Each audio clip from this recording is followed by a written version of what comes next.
निकाल लेंगे इतिहास की किताब, दूसरा इतिहास 20वां अध्याय में एक राजा के बारे में बताया गया है जिसका नाम है योशापात। एक राजा है जिसका नाम क्या है? योशापात है। उसके जीवन में कुछ बातें घटी, उसके बारे में आज हम मनन करेंगे, ध्यान करेंगे। वो हमारे जीवन के लिए आशीष का कारण बनेगा। तो आज हम देखेंगे 20वां अध्याय दूसरा पद और तीसरा पद में आपके लिए पढ़ता हूं।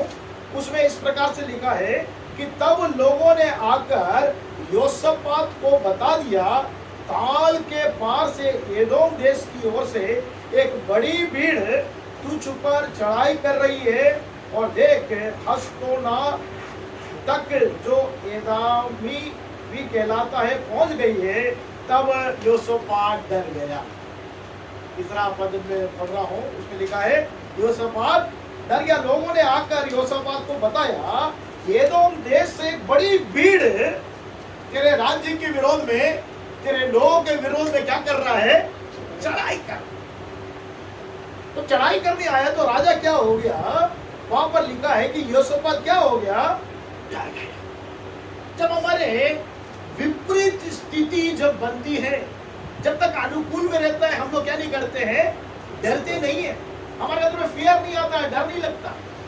लेकिन जब हमारी परिस्थिति विपरीत हो जाती है, ऑपोजिशन जो हम सोचते हैं उसके ऑपोजिट में होने लगता है, और शत्रु हम पर प्रहार करने लगता है, तो हमारे अंदर में क्या आ जाता है? रात जैसी आती है, कुछ लोग को डर आ जाता है। बहुत से लोग को रात को देखने से क्या जाता है? कुत्ते को देखो तो क्या हो जाता है? डर आ जाता है कि कहीं हमें काट ना। कुछ लोगों को काकरोच को देख के डर लगता है, कुछ को है ना छिपकली को देखकर डर लगता है ना। तो जानवर जीव जंतु को देखकर भी क्या नहीं लगता है? डर हमारे अंदर में आ जाता है। कुछ खूंखार मनुष्य के बारे में हम सुनते हैं, उसको जब हम देख लेते हैं तो हमारे अंदर में क्या नहीं लगता है?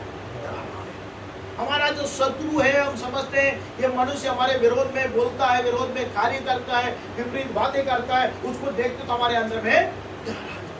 तो ये राजा है योशापात, जिसके बारे में हम पढ़ रहे हैं, राजा है, उसके पास भी सेना है, उसके पास भी लोग हैं। लेकिन जब उसने सुना कि एदोम देश से उसके बड़ी भीड़, छोटी मोटी भीड़ नहीं है, कितनी भीड़ है? बड़ी भीड़ उसके विरोध में क्या कर रही है? चढ़ाई करते हुए आ रही है। तब जब उसने सुना तो योशापात क्या हो गया? डर गया। आप और मैं भी कभी कभी परिस्थिति विपरीत रहती है तो हमारे अंदर में भी डर आ जाता है। इसलिए यीशु मसीह हमेशा कहता था, मत डरो, मैं तुम्हारे संग हूँ, मैं तुम्हारे साथ हूँ, मत डरो। 366 टाइम जो है प्रभु ने बोला कि मत डरो। साल में 367 दिन होते हैं। लीप ईयर में कितना होता है? एक दिन बढ़ जाता है। तो मेरे प्रियो, हर दिन प्रभु हमसे कहता है मत डरो, मैं तेरे संग हूं करके हमें धैर्य करता है, हमें याद देता है कि मत डरो, कैसी भी परिस्थिति क्यों ना हो, चाहे वो आर्थिक प्रॉब्लम हो या कोई भी समस्या हो, उस समस्या को देखकर हमको क्या लगने लगता है? डर लगने लगता है। पहाड़ जैसा समस्या है, उसको देखकर हमको क्या लगने लगता है? डर लगता है कि इस पहाड़ को कैसे हम तोड़ेंगे, इस पहाड़ पर कैसे हम पार करेंगे। तो योशापात ने भी बड़ी भीड़ जब देखी तो वो भी डर गया, क्योंकि मनुष्य हम लोग, हमारे अंदर में क्या जाता है? डर आ जाता है। हमेशा हमारे अंदर में धैर्य रहेगा नहीं बोल सकते। अभी तो हम बोलेंगे हाँ हम लोग बहुत धैर्यशाली है, हम नहीं डरते किसी बात के लिए। और लेकिन ये सब परिस्थिति बिगड़ने लगता है तो हमारे अंदर में डर आने लगता है, खौफ आने लगता है। चाहे जानवर को देख के, चाहे जीव जंतु को देख के, या किसी मनुष्य को देख के, परिस्थिति को देखकर, हमारे जेब को देखकर, जेब खाली हो गया तो भी डर आ जाता है कि कल का दिन हम लोग कैसे पार करेंगे। बहुत सारी परिस्थितियां हैं मेरे प्रियो, ऐसे इसके साथ परिस्थिति है, डर गया। लेकिन आप और मैं डरते तो क्या करते हैं? छुपने की कोशिश करते, भागने की कोशिश करते, है कि नहीं? फैक्ट है कि नहीं? छुपने की कोशिश करते हैं। अगर कुछ जानवर आ गया तो हम लोग क्या सोचते हैं कि छुप जा। एक बार ऐसा ही हुआ मेरे साथ। भोपाल में ही हमारे एक कजिन ब्रदर का मैरिज था गांधीनगर में, तो वहाँ से शादी वगैरह बैरागढ़ में, वहाँ पे शादी वगैरह खत्म करके हम लोग लौट के आए तो करीब 2:30 बज गया था। तो शादी में ससुराल वाले कुछ ना कुछ सामान वगैरह देते, तो सामान वगैरह ट्रक में लेकर हम लोग सब पहुँचे। तो पहुँचने के बाद सब सामान लेकर हम लोग जा रहे थे। एक बार क्या हुआ कि उस तरफ से एक बार आया, दूसरी बार जब मैं सब लोगों को विदा करके यूं गया, मैंने सोचा उसी रास्ते से गए होंगे, करीब 2:30 बजे का टाइम था रात का। तो जैसे ही मैं उस तरफ गया, उन लोग दूसरे रास्ते से निकल गए सामान लेके ले जाने वाले। मैं अकेला फंस गया और करीब 17 कुत्तों ने मेरे को घेर लिया। कितना कुत्ता? सब भौंक रहे रात में, क्योंकि मैं उस जगह के लिए नया व्यक्ति हूँ। सब भौंक रहे। मैंने बोला आज तो अपन सब चारों तरफ से घेर लिए, डॉग भौंक रहा है। 17 कुत्ता, एक नहीं। अगर एक भी अपन को बाइट करता, काटता, तो बाकी कुत्ते भी क्या करते थे? तुरंत मेरे दिमाग में एक बात आया, मैंने बोला यीशु के नाम से भाग जा बोला, वो सब शांत हो गए, भाग गए। और आज मैं आप लोग के बीच में जीवित हूँ। कितनी बार हम लोग टीवी में देखते हैं कि कुत्तों ने काट कर कितने लोग। तो परमेश्वर का नाम हमें धैर्य देता है। जब हम इस्तेमाल करते हैं तो परमेश्वर हमें क्या करता है? सुरक्षित करता है। तो यहाँ पर योसापात ने क्या किया, आगे हम पढ़ते हैं, वहां पर लिखा है तब योसापात डर गया और यहोवा की खोज में लग गया। किसमें लग गया? यहोवा परमेश्वर की खोज में लग गया। एक रहस्य योसापात आपको और मुझको सिखाता है। जब डरा है ना, छुपने का नहीं है, भागने का नहीं है, हमें क्या करना चाहिए? परमेश्वर को खोजना चाहिए। तो ये क्या किया उसने? परमेश्वर को खोजने लगा और क्या करने लगा? और आगे लिखा है वो, और पूरा यहूदा में उपवास करने का प्रचार करा। क्या करवाया? उपवास करो भाई, क्योंकि इतनी बड़ी भीड़ से हम लोग लड़ नहीं सकते हैं। पहले तो वो डर गया और उसके बाद हम देख रहे हैं कि यहोवा की खोज करने लगा, परमेश्वर को खोजने लगा। और उसके बाद उसने बोला कि उपवास करना चाहिए परमेश्वर के सम्मुख में, क्योंकि जय देने वाला परमेश्वर है। हमारे शत्रु के ऊपर में जय दिलाने वाला परमेश्वर है। हमारी सामर्थ्य कम है, हमारे पास लोग कम है, हमारे पास हथियार कम है, हमारे पास युद्ध शास्त्री जो है कम है, युद्ध करने वाले लोग। युद्ध करने के लिए क्या चाहिए? अच्छे भीड़ होनी चाहिए, धैर्यशाली होना चाहिए, वीर होने चाहिए और औजार होना चाहिए, तभी हम क्या कर सकते हैं? लड़ाई को जीत सकते हैं। लेकिन जो भीड़ आ रही है, हमने देखा कि वो भीड़ इतनी ज्यादा है, बड़ी भीड़ है। उसकी संख्या लिखी है बड़ी भीड़, मतलब क्या है? उसकी संख्या नहीं बताएगी, लेकिन बहुत बड़ी भीड़ है। इतनी बड़ी भीड़ है कि हम उसको क्या नहीं कर सकते? संभाल नहीं सकते। तो यहोशापात राजा डर गया और उसने यहोवा को खोज करने लगा, परमेश्वर को खोजने लगा। परमेश्वर को खोजने के वजह से उसने बोला कि हम लोग क्या करेंगे? उपवास करेंगे। और आगे लिखा कि यहूदी यहोवा से सहायता मांगने के लिए इकट्ठे हुए। सब यहूदा में उसने प्रचार करा कि हम लोग उपवास प्रार्थना करेंगे, परमेश्वर से सहायता करे मांगेंगे। तब सब यहूदी लोग यहोवा से सहायता मांगने के लिए इकट्ठा, क्योंकि मेरे बल से, मेरी शक्ति से मैं इतनी बड़ी भीड़ के ऊपर में जय प्राप्त कर ही नहीं सकता। असंभव है। हम सब हार जाएंगे, हम सब नाश हो जाएंगे, हमारा हत्या किया जाएगा, सब लूट लिया जाएगा। उस जमाने में ऐसे ही होता था। जब राजा क्या करते, दूसरे राज्य में लड़ाई करते थे, कुछ जगह को आग से जला देते थे, सब लूट लेते थे, जो जो उनको पसंद था सबको क्या करते थे? लूट के ले चले जाते थे। मेरे प्रियो, ऐसी परिस्थिति में वो पहले तो क्या किया? यहोवा का खोज किया। जब भी हम डरे तो हमारे मन में क्या रहना चाहिए? हम परमेश्वर को खोजें। और दूसरी बात, हम परमेश्वर की उपस्थिति में बैठे। जैसे उन लोगों ने क्या किया? उपवास का प्रचार किया। उपवास में क्या करते हैं हम लोग? कुछ लोग क्या करते हैं? उपवास रख के अपना काम करते रहते। मैं बोलता ऐसा उपवास रखने से कोई मतलब नहीं। इससे अच्छा उपवास मत रखो। उपवास करने का मतलब है परमेश्वर की उपस्थिति में बैठना है, परमेश्वर की उपस्थिति में समय देना है, परमेश्वर से बात करना है, प्रार्थना करना है।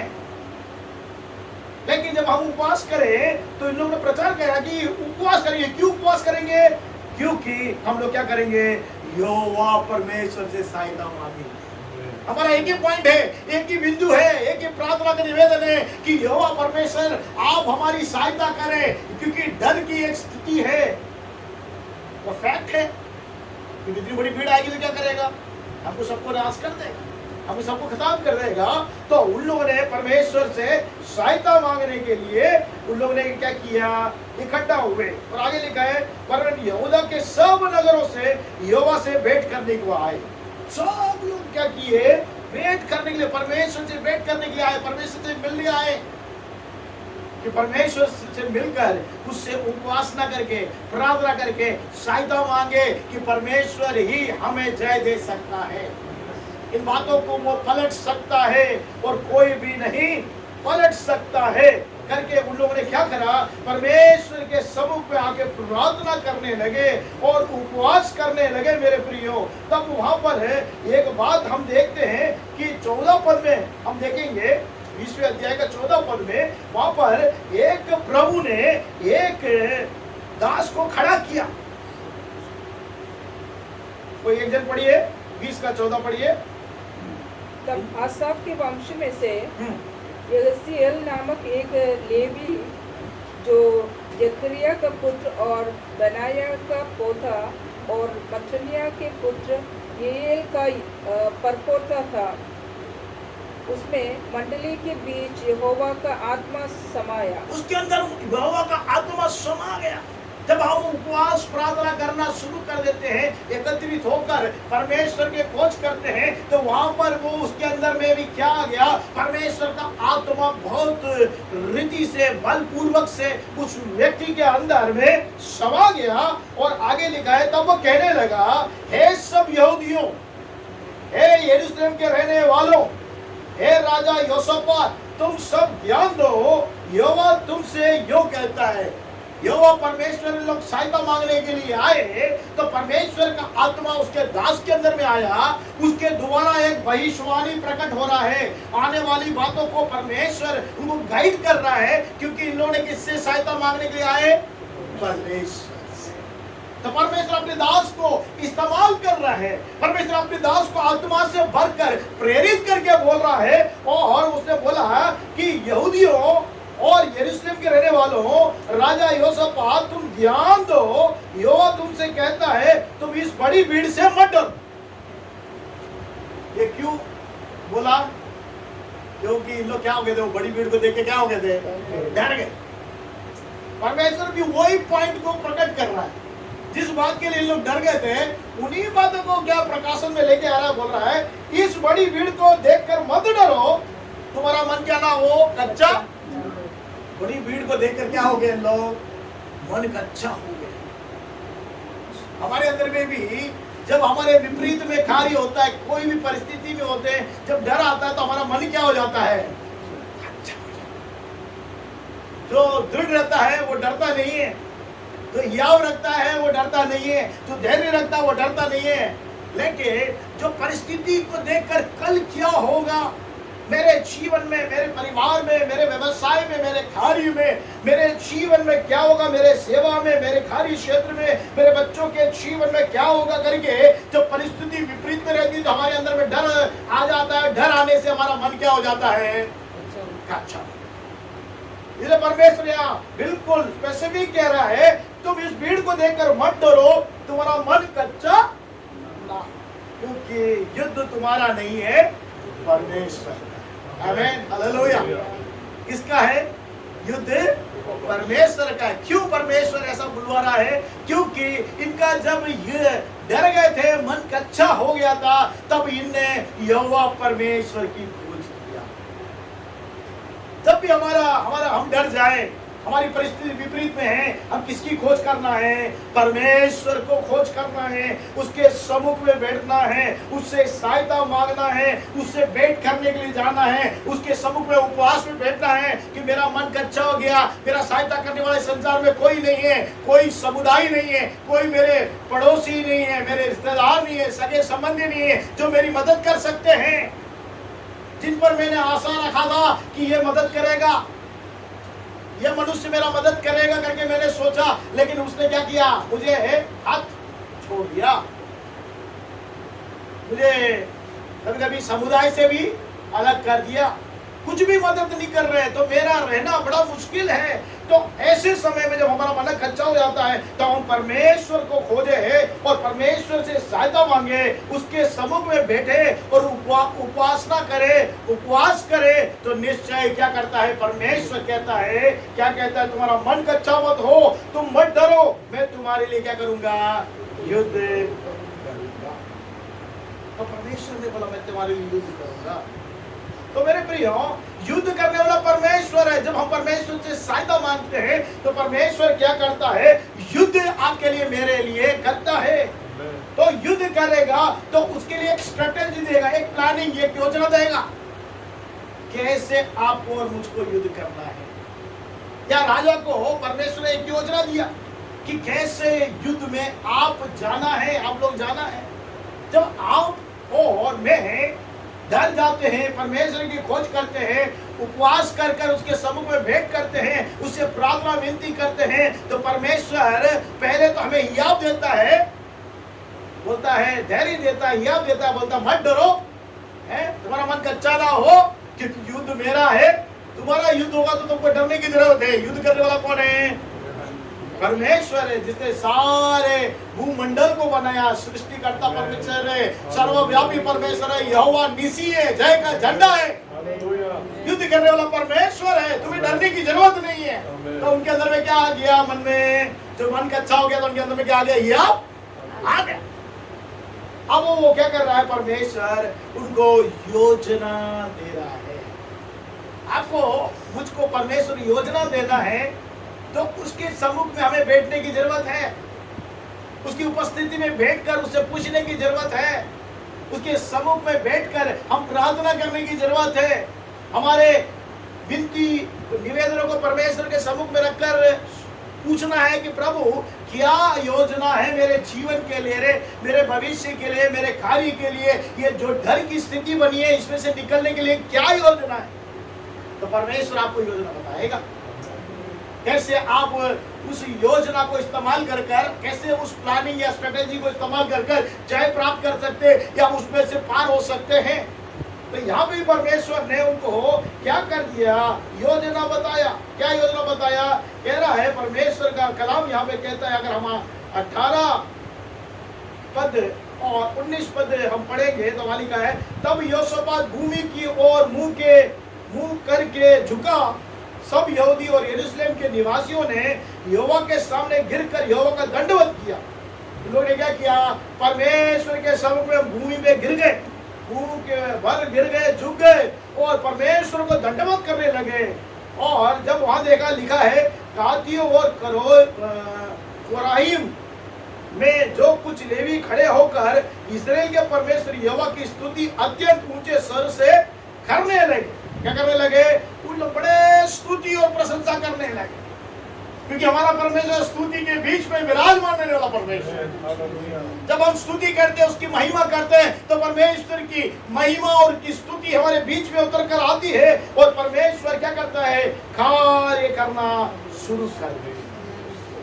तो आगे अगर हम 20 में पढ़ेंगे तो वहां पे लिखा है, मैं 20 में से पढ़ता हूं, वहां पे यहोशापात खड़े होकर कहने लगा, हे यहूदियों, हे यरूशलेम के निवासियों, मेरी सुनो। यहोशापात राजा बोल रहा है कि तुम मेरी सुनो, अपने परमेश्वर यहोवा पर विश्वास करो। क्या करो, विश्वास।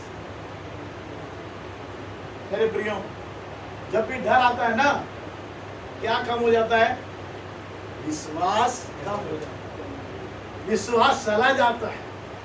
जब यीशु मसीह को पकड़कर क्रूस पे मार दिया गया, तो मेरी तरफ क्या हो गया, मन कच्चा हो गया, डर गए और उनका विश्वास चला गया। उन लोग क्या कर दिया, अपने आप को एक कमरे में जाके ताला लगा के बंद कर लिया, यीशु मसीह को क्रूस पे चढ़ा दिया। अब हमारी बारी है, हमको भी क्या करेंगे, यीशु के समान मारेंगे और क्रूस पे।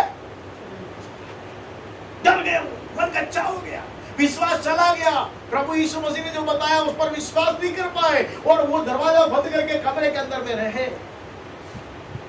इसलिए यीशु मसीह बोलता, मत डरो, तुम्हें शांति हो सालो करके परमेश्वर। यहाँ पर वही बात है, वो बोलता है कि अपने परमेश्वर यहोवा पर विश्वास करो तब तो तुम स्थिर रहोगे। आप और मैं स्थिर रहना है, क्या होना जरूरी है? विश्वास। क्योंकि डर जो है हमारे विश्वास को कम करता है, हमारे मन को कच्चा करता है। तो हमारे अंदर में विश्वास धीरे धीरे क्या करने लगता है? डर के मारे बढ़ने लगता है। जो विश्वास करता है वो किसी बात पर, शहर भी आके सामने खड़ा हो जाएगा, क्या नहीं करेंगे? लेकिन अगर अपन मनुष्य रूप में क्या होगा? डर आएगा। हम दानिएल की किताब में देखते हैं कि राजा ने बोला कि जो राजा को छोड़कर किसी की भी क्या करे, स्तुति करे, आराधना करे, वो कहां डाला जाएगा? सिंह के मांस में डाला जाएगा। लेकिन दानिएल डरा ही, तो उसके अंदर में क्या था? उसके अंदर विश्वास था। आपके अंदर में, मेरे अंदर में भी वो विश्वास धैर्य होगा तो किसी बात से हम लोग क्या नहीं करेंगे? डरेंगे नहीं। वो डर आने से हमारा विश्वास धीरे धीरे धीरे जाने लगता है, डर जाते हैं हम लोग। जब प्रेरित लोग नाव में जा रहे थे, तूफान आया, यीशु मसीह उनके नाव में थे। जब तूफान आने लगा, पानी भरने लगा, डर गए उन लोग, बोलने लगे, क्या स्वामी हम लोग तो मरने वाले और आप क्या कर रहे हो? आराम से सो रहे। यीशु मसीह को डर नहीं लगा। साथ में चेले हैं, उनको क्या नहीं लगा? यीशु मसीह ने डांटा, शांत हो जा। तो हो गया, क्या हो गया? तो मेरे प्रियो, परमेश्वर पर अगर हमारा विश्वास है तो हम शांत होने के लिए बोलेंगे तो वो क्या हो जाएगा? तो यहां पर वो बोलता है कि तुम विश्वास रखो और तुम स्थिर रहो, उसके नबियों की प्रतीति करो। क्या कह रहा है? नबियों मतलब भविष्यवक्ताओं, जो बात कह रहा है भविष्यवक्ता, उसकी बात के ऊपर विश्वास करो।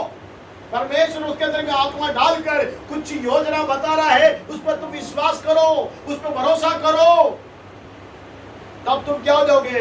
कृतार्थ हो जाओगे। उन्होंने क्या हो जाएगा? कृतार्थ हो जाएंगे। क्योंकि उसने क्या कहा था मेरे प्रियो, वो जो वहां पर था, उसने बोला कि तुम लोग क्या करना, युद्ध करते जाते समय तुम लोग क्या करना कि युद्ध में एक क्वायर को सामने रखना। क्या रखना है?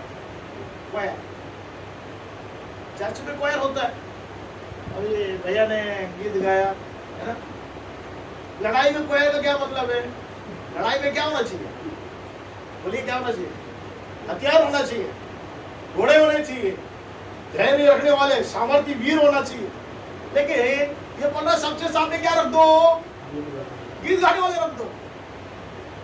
तो सामने वाला युद्ध करने वाला कैसे पागल लोग हैं, लोग सामने क्या कर दिया?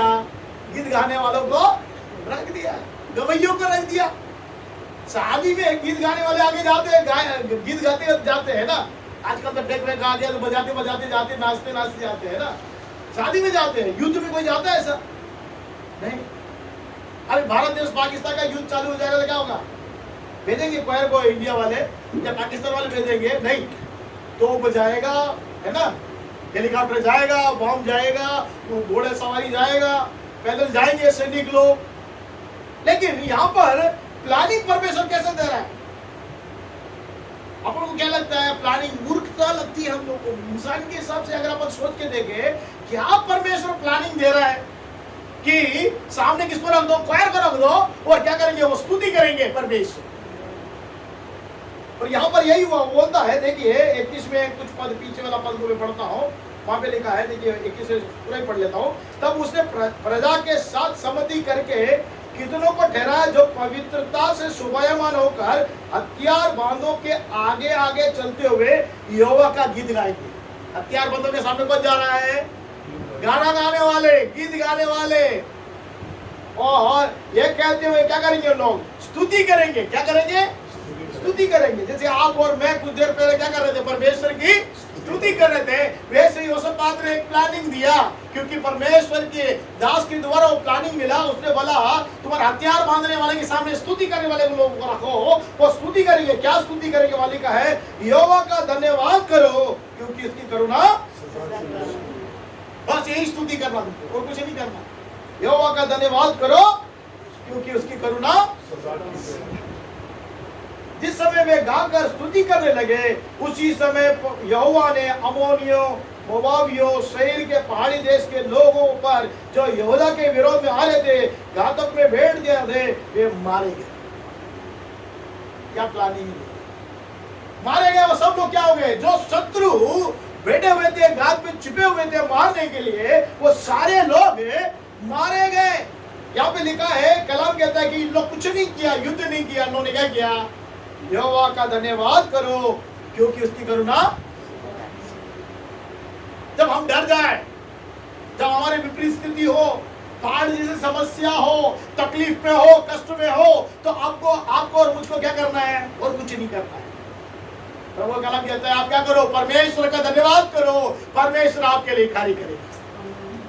कैसी भी परिस्थिति में आप हो, उस परिस्थिति से निकालने वाला परमेश्वर है। उस पर भरोसा करो, उस पर विश्वास करो और उसकी स्तुति भक्ति करो। परमेश्वर का कलाम कहता है, यशायाह 43 के 21 में कहता है, मैंने इस प्रजा को इसलिए चुना है कि वो मेरी क्या करे? गुण अनुवाद करे, स्तुति प्रशंसा करे। आपको मुझको परमेश्वर ने इसलिए बनाया है कि आप परमेश्वर की क्या करें? स्तुति करें। अगर हम स्तुति और महिमा करना शुरू कर देते हैं, वहां पर परमेश्वर कार्य करना शुरू कर देता है।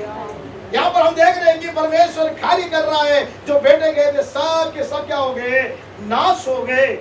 और आगे 23 भी हम देखते हैं, आखिरी पद में पढ़ता हूं, तब उन सबों ने एक दूसरे को नाश करने के लिए हाथ लगाया, आपस में लड़ पड़े। कौन? शत्रु लोग क्या हो गए?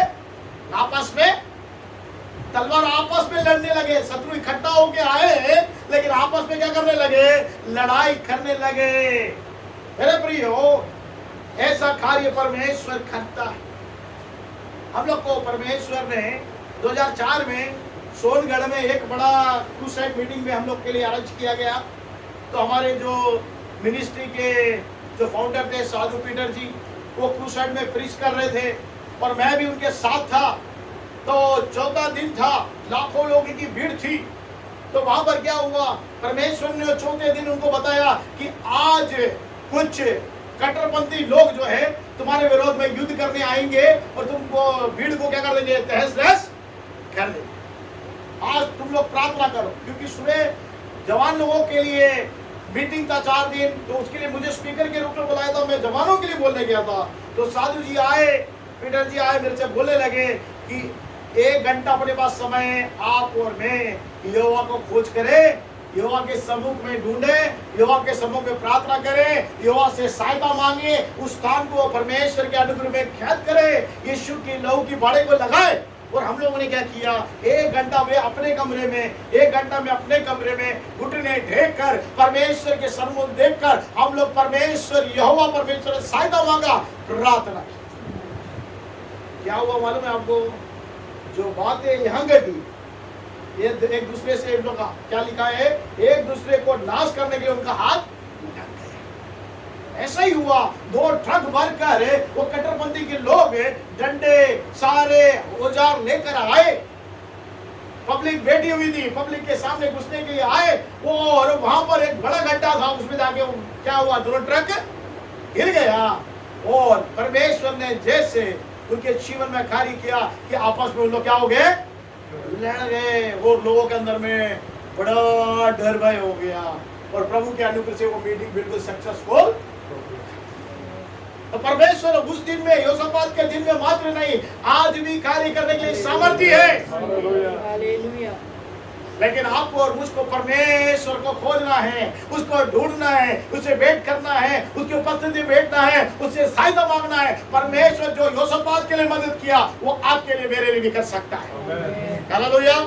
तो यहाँ पर ऐसे ही हुआ मेरे प्रियो। उसके बाद मैं जल्दी से चलूंगा आगे। 25 में अगर हम देखते हैं, 20वें अध्याय का 25 में मालिक है, तब योसापात और उसकी प्रजा लूटने के लिए गए। करा कुछ नहीं, उन लोगों ने क्या करने के लिए गए? माल लूटने के लिए गए। क्योंकि देखिए 24 पद कहता है, जब यहूदियों ने जंगल की चौकी पर पहुंचकर उस भीड़ की ओर दृष्टि किया, तब क्या देखा कि वे भूमि में पड़े हुए सब है और कोई नहीं बचा, कोई भी नहीं बचा। जब परमेश्वर युद्ध करता है तो आपके विरोध में जो भी है कोई भी नहीं बचता, सबको परमेश्वर समाप्त कर देता, आपके शत्रु को समाप्त कर देता, कोई भी नहीं बचा। वहां पर जाके उन लोगों ने देखा कि सब मरे पड़े हुए हैं। तब योसापात ने क्या किया? योसापात और प्रजा ने लूट लेने के लिए गए। सबों के बीच में बहुत सी संपत्ति, मन भावने गहने मिले। उन्होंने इतने गहने उतार लिए कि उनको ले जाना सकते, इतना गहना था उनके पास। लड़ाई कुछ नहीं किया, लेकिन क्या मिल गया उनको? बड़ा एक परमेश्वर के द्वारा बहुमूल्य है आशीष मिल गई। और क्या कर रहे हैं उन लोग? और नाले जैसे कि हमारा लूट इतनी मिली कि बटोरते बटोरते कितने दिन लग गया? 3 दिन बीत गया, इतना लूट मिला। उस जमाने में राजा लोग क्या करते थे? लूटते थे मार के। इन्हें मारा नहीं, मारा तो परमेश्वर ने आपस में इनको लड़ा दिया और नाश हो गए। और पूरी लूट किसकी थी? योसापात और यहूदी लोगों की थी, प्रजा की थी, इजराइली लोगों की थी। उन्होंने क्या किया? बटोरते बटोरते 3 दिन लग गया। फिर आगे लिखा है 4थे दिन वे बराखा नामक तराई में इकट्ठे हुए और वहां यहोवा का धन्यवाद। क्या करा उन लोगों ने? शुरू में भी परमेश्वर का धन्यवाद किया, और जब लूट मिल गई, जय मिल गया, उसके बाद भी उन लोग क्या करने लगे? परमेश्वर को धन्यवाद करने। इस कारण उस स्थान का नाम बराखा की तराई पड़ा, जो आज तक है। बराखा का अर्थ है धन्यवाद, आशीष। क्या है बराखा का अर्थ? धन्यवाद और आशीष। तो उस बराखा में जाकर उन लोग क्या करने लगे? यहोवा का धन्यवाद करने लगे कि परमेश्वर आपने हमारे लिए तो कितना बड़ा योजना बनाया, युक्ति बनाया, और आपने हमें जय दिलाया। हम लोग डरे हुए थे, हमारा मन कच्चा हो गया था, लेकिन जब आपको ढूंढ कर खोज कर आपके सम्मुख में आए तो हम जयवंत हुए, हम आशीषित हुए, और परमेश्वर के सम्मुख में वो परमेश्वर का धन्यवाद।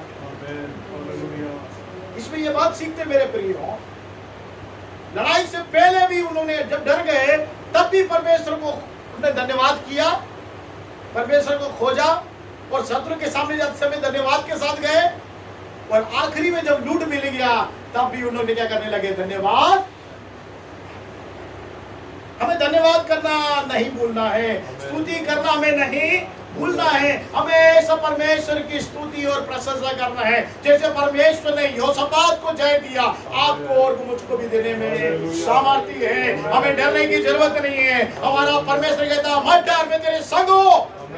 हम परमेश्वर को खोजेंगे तो कृतज्ञ हो जाएंगे, हम आशीषित हो जाएंगे। जैसे योसापात, इजरायली, यहूदी लोग सब आशीषित हो गए, आप और मेरे को भी आज परमेश्वर आशीषित देने वाला परमेश्वर। सिर्फ हम जब ऐसी परिस्थिति आती है, डरने की परिस्थिति आती है, हम परमेश्वर को खोजे, परमेश्वर को भेंट करें, परमेश्वर के सम्मुख में उपवास प्रार्थना में बैठ कर प्रार्थना करें, परमेश्वर युक्ति और योजना मांगे, समृद्धि मांगे, उसके अनुसार कार्य करें, परमेश्वर का धन्यवाद करें। निश्चय परमेश्वर हमारे जीवन करेगा। आइए हम अपने स्थानों में खड़े हो जाएं और प्रभु से, हम प्रभु के नाम से आज प्रभु की उपस्थिति, जैसे योसापात ने किया, यहोवा भला है, उसकी करुणा सदा की। दाऊद भी कहता है, भजन संहिता 110 के 5 में कहता है, यहोवा भला है, उसकी करुणा सदा की है। मेरे प्रियो, दाऊद ने भी बहुत युद्ध किया, लेकिन उसने हमेशा परमेश्वर की करुणा को प्रकट पाया उसने,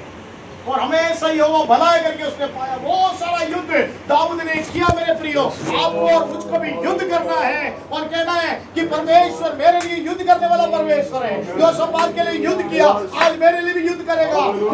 मेरा मन कच्चा होने की जरूरत नहीं है, मेरा विश्वास जाने की जरूरत नहीं है, क्योंकि प्रभु परमेश्वर मेरे लिए युद्ध करने वाला है। हम विश्वास में बने रहना है। युद्ध परमेश्वर का, परमेश्वर कहता है युद्ध मेरा है, मत डर, तेरा मन कच्चा ना हो। बस आप हम परमेश्वर की स्तुति करें, परमेश्वर का धन्यवाद करें, स्तुति की गीत गाए तो परमेश्वर जय देगा, और आखिरी में भी परमेश्वर का धन्यवाद करें।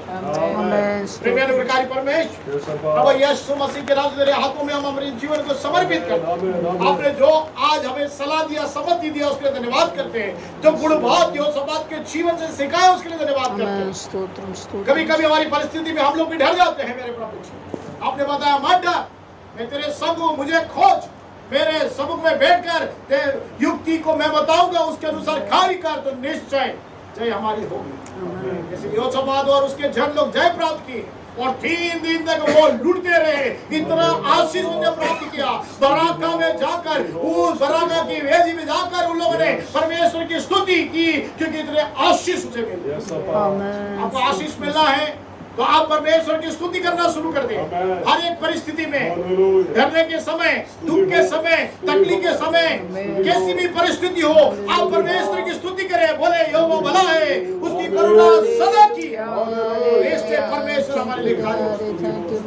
धन्यवाद करते आज के दिन के लिए, मेरे प्रियजनों के लिए धन्यवाद, मेरे प्रभु तेरे दास के लिए धन्यवाद, आज के दिन में दिए हुए परमेश्वर गुण बातों के लिए धन्यवाद। परमेश्वर निश्चय हमेशा आपकी हम स्तुति करके तेरे नाम की महिमा कर सके और तेरे नाम की बड़ाई कर सके। हमारे जीवन को तेरे हाथों में समर्पित और जय के साथ हम जी सके। यीशु के नाम से मांगते हैं, आमीन।